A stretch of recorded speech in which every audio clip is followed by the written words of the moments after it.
Dans cette vidéo, il est question du président américain John F. Kennedy. Je vais t'expliquer comment il est devenu président et ce qu'il a accompli. John F. Kennedy est né le 29 mai 1917 à Brookline, dans le Massachusetts. Il était le deuxième de 9 enfants d'une famille riche et politiquement active. Kennedy a fréquenté l'université Harvard, où il a obtenu son diplôme en 1940 avec une spécialisation en gouvernement. Après ses études, il a rejoint la marine pendant la Seconde Guerre mondiale et a servi dans le Pacifique Sud.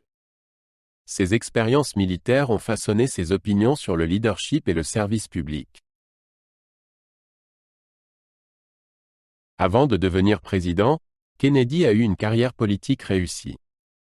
Il a été élu à la Chambre des représentants des États-Unis en 1946, représentant le Massachusetts.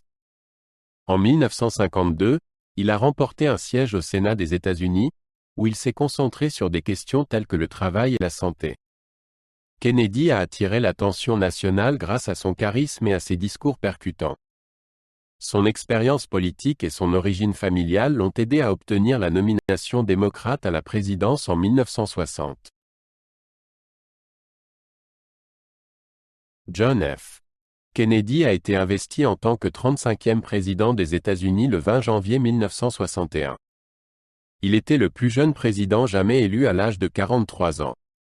Son discours inaugural a célèbre exhorté les Américains à « ne pas demander ce que votre pays peut faire pour vous, mais ce que vous pouvez faire pour votre pays ».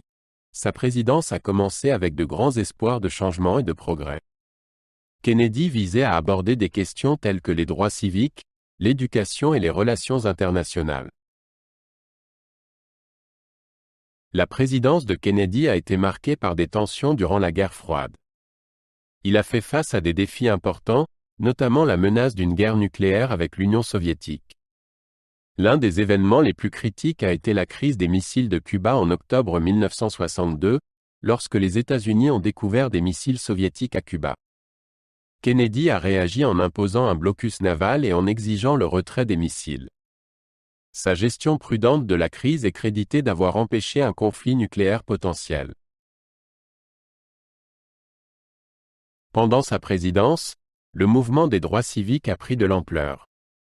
Kennedy a d'abord adopté une approche prudente en matière de droits civiques, mais est devenu plus favorable par la suite. En juin 1963, il a prononcé un discours puissant appelant à une législation sur les droits civiques pour mettre fin à la discrimination raciale. Il a proposé le Civil Rights Act, qui visait à garantir l'égalité des droits pour tous les Américains. Le soutien de Kennedy aux droits civiques a contribué à faire avancer le mouvement et a inspiré de nombreux militants. Kennedy était un fervent défenseur du programme spatial américain pendant la course à l'espace avec l'Union soviétique. En 1961, il a déclaré célèbre que les États-Unis enverraient un homme sur la Lune avant la fin de la décennie. Sa vision a conduit à une augmentation des financements pour la NASA et le programme Apollo. Kennedy croyait que l'exploration spatiale était essentielle pour la fierté nationale et l'avancement technologique. Son engagement envers l'exploration spatiale a inspiré une génération de scientifiques et d'ingénieurs. Les politiques économiques de Kennedy se concentraient sur la stimulation de la croissance et la réduction du chômage. Il a proposé une série de réductions d'impôts pour encourager les dépenses et les investissements. Kennedy a également soutenu une augmentation des dépenses gouvernementales pour l'éducation et les projets d'infrastructure. Son administration visait à créer des emplois et à améliorer l'économie. Bien que certaines de ses politiques aient rencontré de l'opposition, elles ont jeté les bases d'une croissance économique future. John F. Kennedy est remembered comme un leader charismatique et inspirant. Sa présidence a été marquée par des événements significatifs, notamment la crise des missiles de Cuba et l'avancement des droits civiques. La vision de Kennedy pour l'Amérique et son engagement envers le service public continuent d'influencer les générations futures. Son assassinat le 22 novembre 1963 a choqué la nation et a laissé un impact durable sur l'histoire américaine. L'héritage de Kennedy reflète à la fois ses réalisations et les défis auxquels il a été confronté durant son mandat. Après son assassinat, l'héritage de Kennedy a continué de croître. Ses discours et ses idéaux ont inspiré de nombreux Américains et ont façonné l'avenir du pays. La famille Kennedy est restée active en politique et dans le service public, plusieurs membres poursuivant son œuvre.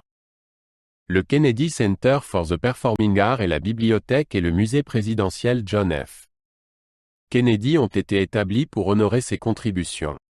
La vie et la présidence de Kennedy sont encore étudiées et célébrées aujourd'hui.